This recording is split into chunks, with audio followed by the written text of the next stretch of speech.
प्रदेश के मऊ जिले के घोसी कस्बे का एक परिवार जो काफ़ी दिनों से दर दर भटक रहा है सिर्फ न्याय व्यवस्था के लिए। उन्हें न्याय आखिर कब मिलेगा। नमस्कार दोस्तों, मैं हूं राजेंद्र मौर्य और आप देख रहे हैं विशाल विचार न्यूज़, ई इंडिया न्यूज़, ई न्यूज़ 24। दरअसल मामला यह है कि 27 जून 2025 को विधि चंद मौर्य जी गरीब आदमी बेचारे सब्जी बेच रहे थे ठेले पर, और उनका एक लापरवाही से एक बाइक सवार ने टक्कर मार दी, जिस टक्कर का नतीजा यह हुआ कि वह घायल हो गए और उनको घायल अवस्था में हॉस्पिटल में भर्ती कराया गया और हॉस्पिटल में कुछ दिन अपने ज़िंदगी और मौत से लड़ते हुए 4 जुलाई 2025 को उन्होंने दम तोड़ दिया। इसी बीच 30 जून 2025 को उनकी बड़ी बेटी ने घोसी थाने में FIR लॉन्च कराई थी और उस FIR का अभी तक पुलिस के द्वारा कोई भी सूचना उस परिवार को नहीं मिली है और ना ही उस लापरवाह लड़के के खिलाफ़, जिसका नाम प्रविंद है, सन ऑफ श्याम बिहारी, रहने वाला सरारा का है, उसको अभी तक अरेस्ट तक नहीं किया इन्होंने और ना ही चार्जशीट बनाकर कोर्ट में पेश की गई। लेकिन सवाल यह उठता है दोस्तों, आज 5 अगस्त है और आज के दिन तक पुलिस के द्वारा यह सूचना इनके वकील को नहीं दी गई कि जो चार्जशीट है वह बनाई क्यों नहीं गई, चार्जशीट अभी तक पेश क्यों नहीं की गई, और अगर पेश की गई है तो किस न्यायालय में पेश की गई है, किस जज के अधीन पे पेश की गई है। अभी तक वह मामला सिर्फ कागज़ों में घूम रहा है। क्या उत्तर प्रदेश की सरकार इतनी लापरवाह है, उत्तर प्रदेश का प्रशासन इतना लापरवाह है कि एक गरीब आदमी बेचारा कागज़ों में घूमता रहता है और दर दर की ठोकरें खाता रहता है, लेकिन वह न्याय के लिए दर दर भीख मांगता हुआ उसे न्याय नहीं मिलता।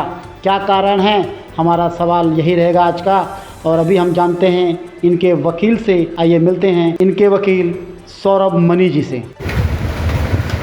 This is subject matter of hit and run, where a person whose name is Vidhi Chand, who injured badly during the crossing the road, and after that a FIR has been lodged in PS Ghosi under section 281 and 125B in BNSS.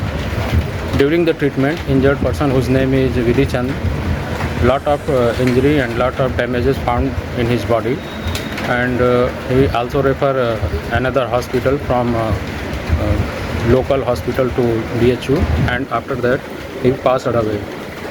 During entire thing, the police has been not taking any action against the accused, and we found lot of fact and issue related to this, because before this some dispute between both parties and some cases has been already pending before the honorable court.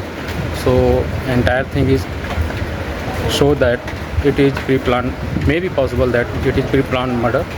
So we conclude all the thing, and definitely court has been decide whatever and what is the circumstances of and consequences of this case. So we try to lodge after this FIR to collect all the evidence, and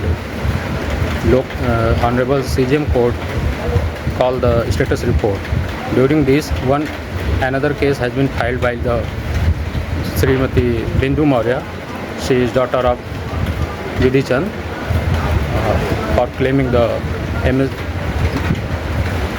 दोस्तों, देखा आपने कितनी लापरवाही भरा काम किया है police ने, जो एक गरीब परिवार को न्याय दिलाने के लिए तत्पर है, लेकिन क्या कारण है कि जो अभी तक वो घूमता हुआ परिवार नज़र आ रहा है। दोस्तों, आपको मैं बता दूं, इसी तरह से बहुत सारे परिवार बेचारे न्याय की उम्मीद में अपना दम तोड़ देते हैं, उनकी आवाज़ अपना दम तोड़ देती है, लेकिन उत्तर प्रदेश सरकार के कान पर जूं तक नहीं रेंगती है। आज का हमारा सवाल है, अगर आप हमारे सवाल से सहमत हैं तो इस चैनल को लाइक और शेयर सब्सक्राइब करें और अपना कमेंट करना ना भूलें, ताकि इन लोगों को यह पता चल सके कि उत्तर प्रदेश में कोई लोग तो जाग रहे हैं। नमस्कार दोस्तों, धन्यवाद।